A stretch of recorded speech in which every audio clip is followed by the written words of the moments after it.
waxaanu doonaynaa waana dhalinyartii labada beelood waxaanu doonaynaa in lagu daydo oo sidaas oo kale gacmaha la isku qabsado waayeel dhalinyaro iyo haweenba waxaanu ka afeefanaynaa haddaanu nahay ururka nabadoon ee dhalinyarta tani ku midowday in aanan dabada ku haynin ama ayna naga dambeyn wax dan siyaasadeed ama xukuumad ama xisbiyo ee aanu nahay dad ku midoobay nabadda iyo samaha gobolka Sanaag taas waa ka afeefanaynaa laakiin waxaanu sidoo kale soo dhaweynaynaa cid kasta oo jecel samaha iyo nabadda isla markaana diyaar u ah inay ka qayb qaataan nabad waarta sida ay uga dhalan lahayd gobolka Sanaag tala iyo tusaalaba waxaan jecel lahay qofkii nagu soo biirin kariya inuu nagu soo biiriyo sidoo kalena halkan waxaanu baaq uga direynaa oo aanu leenahay qofkii haddaanadina nabadda waxba ku darsan karaynin colaadda waxba ku darsanina nabadda haddaydina waxba ku darsanayn colaadda waxba ku darsanin war dhalinyar ahaan wax naga dhageysta oo aqoon ahaan wax naga dhageysto oo dadkayga halkan ka dhiidhiyeyno dhiigayga shumaya waankan wadno iyo waanada wadno nala dareema oo saan wuxuu dareemayno nolol dareema dadkayga walaalaha ehelka ah dhaleeyada ah ul iyo diirkeeda aan waxba kala ahayn ay dhex martay colaadda guunka ah afar jirka ah intaas oo dhan dhiig ku qubanayo hal doorkii ku dhimanayaan inaan marka hore baaqna way u durno oo aanu talow colka jooja talow dagaalka jooja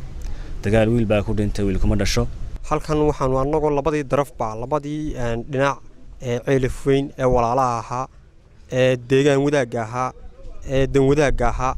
inaanu halkan aanu anagoo dhalinyaradii oo ah dadkii mustaqbalka dambe u haray oo ah dadkii ay waxaan saameynta ku yeelanaysay midda muuqata iyo midda qarsoonba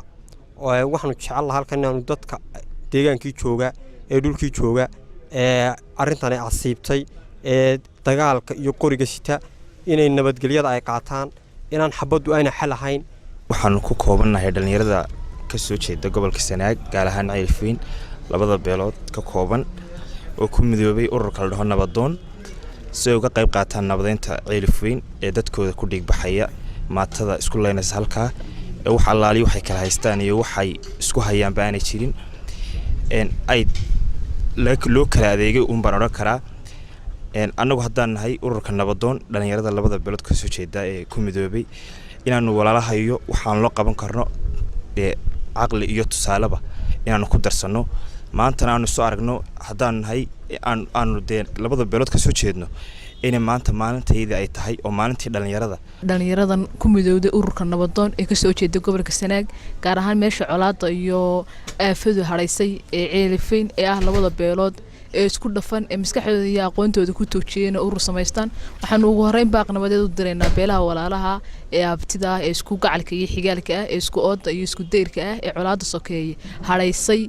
muddada badan ee sanadada haysay ee bilo iyo waqti iyo wiigba ka tagtay waxaan u leenahay colaadda jooja xabadda jooja qalinka qaata qoriga dhiga waxaan u leenahay horumarka ka shaqeeya gaar ahaan dhalinyarta waxaanu kaga hadlaynaa inagoo dhalinyartii gobolka Sanaag gaar ahaan degmada Ceelfiin ee labada beelood ka soo kala jeeda inagoo maanta cod dheer iyo cod gaaban ugu darana sidii nabadda aynu uga shaqeyn lahayn colaadda Ceelfiin ee soo jiitamisay muddada 4 sano iyo dheeraadka aynu uga qayb qaadan lahayn in Ilaahay nagu guuleeyo waxaan Ilaahay ka rajaynayaa Ilaahay ka baryayaa annagoo ah dhalinyaro ka caafimaad qabna qabyaaladda inuu carabkayga noo qaado maanta laba ooriyo walaaliyo ilma adeer ismaquunsha lama sheegin adduunka markaa nugu liito markaan eedda sokeeyo ilmahayga ku waayo markaan ay la'aanta seediga igu aaro oo walaashay aad si qaado inna lillaah bal maxaan istifaaday